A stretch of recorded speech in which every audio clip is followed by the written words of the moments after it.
Welcome, ladies and gentlemen. I want to talk to you about an anatomy of a smear. How does it work? How does it happen? Let's go through the list in relation to Brett Kavanaugh. First of all, you've got a man who's appointed to the law faculty of Harvard University by a lady who is now sitting on the Supreme Court. Secondly, he is on the second highest court in the land. His decisions are so right smack on that they're quoted numerous times by the Supreme Court as the reason for their decisions. He is acclaimed by the American Bar Association. He's acclaimed by all who know him. He is simply an amazing human being. He's got a lovely wife. He's got a family. He's got all these nice things. Now, that's the way it was. Now, he's appointed to the key seat in the United States Supreme Court, and the left gears up its attack machine.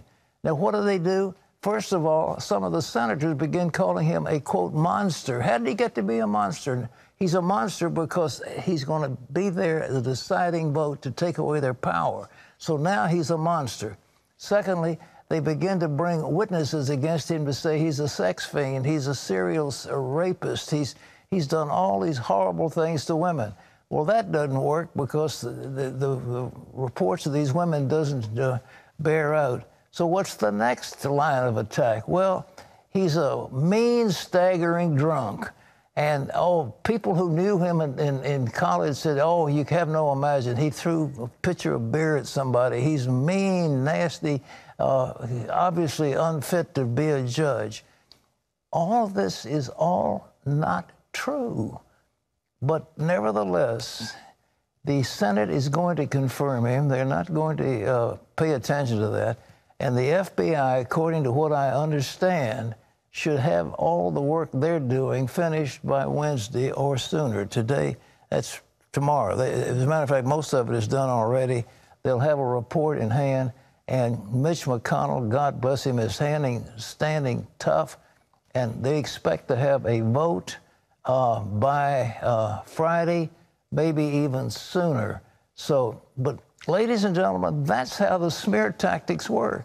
Can you believe anybody would be torn up that way by the left? They don't care about character assassination. It doesn't matter. What they care about is power. What they care about is the destruction of the United States of America, the moral fabric of this nation. And the Supreme Court has been the focus of their power grab, and they've been able to manipulate. You know, let's face it, all you've got to do is get 5 judges, and if you can talk them into something, then you have a decision which can be monumental in affecting the moral fabric of this nation. And I went over with you before some of the Supreme Court decisions. I won't do it now. But that's been the focus, ladies and gentlemen, of the power of the left in this country. And they're getting ready to lose it. And that's why they're doing this thing to Kavanaugh. So don't pay any attention to all this garbage that's coming out about staggering drunk and all the other. I mean, but I'm telling you, to see these senators repeating these lies and bringing these charges, it's just an outrage. But the quicker they can get a vote in the Senate, the sooner this will end, at least for the time being. And they need to vote. So vote maybe Friday, could vote Thursday. As soon as they can get the FBI report, I think Jeff Flake will be on board. I hope Lisa Murkowski will be on board. I hope Susan Collins will be on board. And I dare say a couple of Democrats, maybe more than 2, maybe even Chris Coons will come along and vote. That'd be nice. That would be very nice. Well, the FBI is wrapping up its investigation, it seems, and Gary Lane brings us the latest on that. Delay, delay, delay. That's what Senate Majority Leader Mitch McConnell says he expects more obstruction tactics from Democrats. But the Brett Kavanaugh Supreme Court confirmation vote will move forward. So soon, I expect we'll hear that the conclusions of the expert prosecutor who questioned both witnesses at last week's hearing aren't reliable, or that the FBI's investigation was not infinite or endless enough for their liking. And so let me make it very clear. The time for endless delay and obstruction has come to a close. The FBI has already conducted 6 background investigations of Kavanaugh, but it says it will complete a supplemental probe of sexual assault allegations, with sources telling CBN News it could end by Wednesday or Thursday. Christine Blasey Ford alleges that Kavanaugh groped her and attempted to rip off her clothes at a drunken high school party 36 years ago. Rachel Mitchell, the sex crimes prosecutor who asked questions on behalf of Republican senators Friday, gave them her report on Ford's story, including this statement. Dr. Ford has named 3 people other than Judge Kavanaugh who attended the party. All 3 named witnesses have submitted statements to the committee denying any memory of the party whatsoever. Last Friday, the deciding vote to send Kavanaugh's confirmation to the full Senate came from Arizona Senator Jeff Flake. He had a caveat: a 1-week FBI investigation of the sexual assault allegations against Kavanaugh. The condition came after this encounter in a Senate elevator. Look at me when I'm talking to you. You're telling me that my assault doesn't matter. The 2 women confronting Flake are left-wing activists with the Center for Popular Democracy, according to John Fund of National Review. He reports it's a group that opposes Kavanaugh and is reportedly heavily funded by billionaire George Soros' Open Society Foundation. Flake now may be siding with some Democrats and demanding a more extensive FBI investigation. Senator Dick Durbin says Mitch McConnell is in a hurry to call a vote, but he says he'll wait and see what the FBI uncovers. If the FBI produces an investigative file and we get a chance to read it by the end of the week, I think they will have satisfied their mandate. And if the FBI delivers by Thursday, a confirmation vote from the full Senate may come as early as Friday. Gary Lane, CBN News. Well, the one thing they haven't brought out yet is that yearbook from Holton Arms. And I have not read it. I don't know what's there, but everybody kind of whispers like, well, we can't say what's in it. And they took most of the copies off the table. But isn't that interesting? Those 2 activists who screamed in Jeff Flake's eye were paid for by George Soros. He has not been a friend of democracy. You go back in history about who he is and what he's done, it's pretty shocking stuff. But he's made an awful lot of money, and he's using it to undermine the values that we hold dear in this nation. George Soros paid for the organization that sponsored those radical women. They weren't just a couple of people off the street. I think it's time we do an investigation of that accuser. You know, really, somebody needs to get into her background, because the senators have all given her a pass. Or, aren't you a wonderful woman? Isn't it marvelous you're bringing all this stuff out? Well, what if it's all a lie? What if it didn't happen? What if it, you know, the thing about it was she said she can't fly, and then she starts using a term BWI. Now, I've flown an awful lot, ladies and gentlemen, and I'm a pilot. I can fly my own. I've been able, I can't do it now, but I used to be able to fly my own plane. I know about those signals, but calling the Baltimore airport BWI is something only a seasoned traveler would do. And she calls it BWI and then says, well, I'm scared to fly. I can't fly. Nonsense. Okay. Well, while Washington is consumed by the Kavanaugh case, threat to America's quietly getting bigger and bigger, our national debt. And this is something, ladies and gentlemen, I'm going to have our news department do a study about what it'll mean if the interest rates go up 0.25%. What'll it be if they go up 0.5%? What'll it be if they go up 1%? $21.5 trillion. It's gone up an entire $1 trillion in the last year.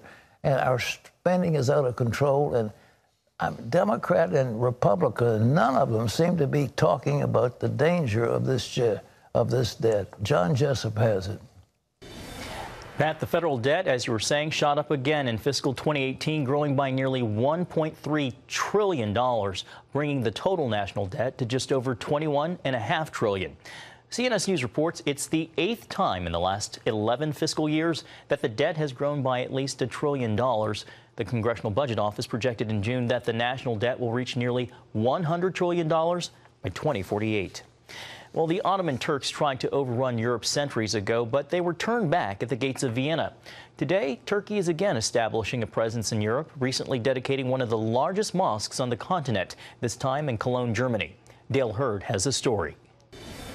The new Cologne mega mosque is an important addition to Turkish President Recep Tayyip Erdogan's network of European mosques. And it's part of what some warn is a dangerous and growing fifth column inside Europe. But when Erdogan arrived in Germany to christen the new mosque, what began as a welcome with military honors went downhill quickly. The lavish televised ribbon cutting was marred by protest. This German protester said, "When I heard that Erdogan will receive a state reception, I was appalled. He slaughtered Kurds, invaded Syria, and imprisoned hundreds of thousands without court orders." Erdogan got a cold reception from Germany's president. German leaders had already backed out of attending the mosque opening. And at Erdogan's press conference, a journalist protesting over jailed reporters in Turkey was forcibly removed. While Germany allowed the giant mosque, the Austrian government has shut down Turkish mosques and expelled 60 imams in June because they were being funded by the Turkish government, and because these photos from inside a mosque showed Turkish children being trained to be martyrs. The leading expert on Turkey's network of mosques and Islamic associations in Europe, Abdallah Bozkurt, calls them Erdogan's fifth column. What we have been seeing in the last couple of years, an increased activity on the part of the Turkish government to turn the mosques that were financed by the Turkish communities or by the Turkish government, or imams deployed directly from Turkey to serve as sort of political operatives. Bozkurt warns that mosques like this are the basis for a proxy force that can strike inside Europe. Dale Hurd, CBN News. Thanks, Dale. Iran's Revolutionary Guard says it launched ballistic missiles into eastern Syria against ISIS forces. ISIS blames the terror group for a recent attack on a military parade. This was Iran's second ballistic missile on Syria in over a year. One of the missiles shown on state television carried the slogans, "Death to America, Death to Israel, Death to Saud." Some Iranian missiles can travel far enough to strike targets in Israel. And for more on this story, let's go back to Pat. Well, CBN News Middle East correspondent Chris Mitchell is here with us now from Jerusalem. Chris, good to see you. Great to be with you, Pat. Thank you. Yeah. Hey, what's the deal about this Iranian threat with these missiles? Are they really accurate? Very accurate, Pat. In long range, they have their Serhab 3 is about 1,200 miles. They have a cruise missile that can go 1,500 miles, and they are accurate. As Benjamin Netanyahu said the other day, sometimes they can be within 10 meters of a target, so it represents a serious threat. You know, it's not only Iran, but also in Lebanon, and he released intelligence just the other day that there are factories inside Beirut itself, and I think we have footage of that, where actually they are taking conventional missiles, transforming them into precision-guided missiles. And, you know, you and I were up on the second Lebanon War in 2006. At the time, they had 14,000 missiles. Now they have 150,000 missiles. Come on, Chris. Yeah. 150,000 missiles? Exactly. And that represents, obviously, a severe threat.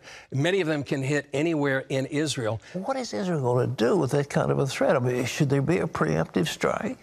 They have talked about it over the years. They've said if they're not going to fight that war like they did the last war, they're going to go in. Some people have said, Israeli generals have said that they're going to make, bomb Lebanon back into the Stone Age because of the threat that it poses. But the other threat, Pat, is certainly the Iranian nuclear deal. I talked to Uzi Rubin, who's Israel's top expert, missile expert. He said it was gross negligence for the Obama administration to leave ballistic missiles out of the Iranian nuclear deal because they represent such a powerful weapon. And back earlier this year, Israeli Prime Minister Benjamin Netanyahu released intelligence captured by the Mossad inside Tehran, where in 2005, Iran was developing technology to miniaturize a nuclear device, put it on a ballistic missile, and that represents a threat not only to Israel, but to the United States as well. Was the Obama administration obtuse or deliberately trying to cover up this Iranian threat? Well, Uzi Rubin was telling me, especially on the ballistic missiles, they knew that if they tried to include missiles into the deal, they wouldn't have a deal. So they were willing to take a bad deal rather than no deal at all, and that's what he was telling me. And so this is, something that really is for Israeli leaders. When you talk to them, Pat, they say Israel has three main enemies: Iran, Iran, and Iran. Well, the Iranian people are kind of friendly. They're friendly to America. Who are these mullahs? I mean, how serious are they? They really are fanatic. They are fanatics, and right now there seems to be this hint, this glimmer of hope that could be regime change. The Trump administration, I think, is taking a page out of the playbook of the Reagan administration. You know, he said the Soviet Union was running against the tide of history because it denies freedom. Yeah. And so is Iran. Rudy Giuliani said just a few days ago that it's just a question of when there'll be a regime change. And I think that's the thing that many people are hoping for. The Trump administration also is taking a page by placing maximum economic pressure on Iran, just like Reagan did against the former Soviet Union. You know, I got to know the former Israeli ambassador to Iran, and he said the college students and the workers have within their authority to overturn those mullahs. So do you think this... are we going to help anybody, you think? Or is Israel having somebody to assist the forces of overthrow? I think Israel is doing that. I also think the United States is doing that. I think that's exactly what they're doing. And Pat, I met some Iranian believers coming out of Iran, and they just despise the kind of oppression and lack of freedom that they have inside Iran. So I think there's a wellspring of hope that finally the regime could be overthrown. It's been almost 40 years since the mullahs taken over in 1979, and now 40 years later, perhaps there'll be a regime change. Right now, it's an existential threat against Israel. Israel faded with that many missiles. I mean, they can blow that country to pieces if they try. If they try, exactly, yeah. So that's why Benjamin Netanyahu keeps saying they will not allow Iran to get a nuclear weapons, because that does represent that. Well, you know, when we were over there, the missiles couldn't hit anything. I mean, they kept shooting them, but fortunately, they didn't have good guidance systems. Now they've got... Exactly. As I was saying, Uzi Rubin was telling me 150,000 rockets. Most of them are Katyusha rockets, the same ones that I saw hit a hillside right behind you when you were making a live shot with Fox News. But now they have about 1,000 to 2,000 rockets that can go 10 meters within any target. So when you think of civilian population centers, military targets, when you can hit within 30 feet of a target, that makes a big difference. Chris, keep it up, buddy. God bless you, and thank you for the work you're doing. Thanks, and you know, we've got to cover that, and not only cover it, but really pray for those who love Israel. Exactly. Amen. Well, Pat, congratulations on 57 years. It's been wonderful. And over in Jerusalem, we're proud to be part of the CBN family and excited to be part of the new CBN News channel. Isn't that exciting? It's tremendous. very exciting. Well, God bless you, man.